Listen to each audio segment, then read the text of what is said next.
নওগাঁর ধামেরহাটের রঘুনাথপুর কামিল মাদ্রাসার ভারপ্রাপ্ত অধ্যক্ষ মোহাম্মদ রফিকুল ইসলামকে নিয়মিত কাজে বাধা প্রদান, মারধর ও প্রাণনাশের হুমকির ঘটনায় সংবাদ সম্মেলন অনুষ্ঠিত হয়েছে।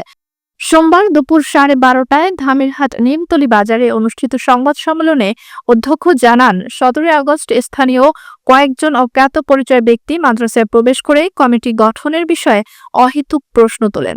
অধ্যক্ষের জবাব দেওয়ার পর তারা মারধর ও প্রাণনাশের হুমকি দেন। এর আগে গত 23 জুলাইও একই ধরনের ঘটনা ঘটে। অভিযুক্ত মুক্তারসিন দাবি করেছেন, তারা কেবল বিষয়টি জানার জন্য গিয়েছিলেন এবং কোনো মারধর বা হুমকি দেননি।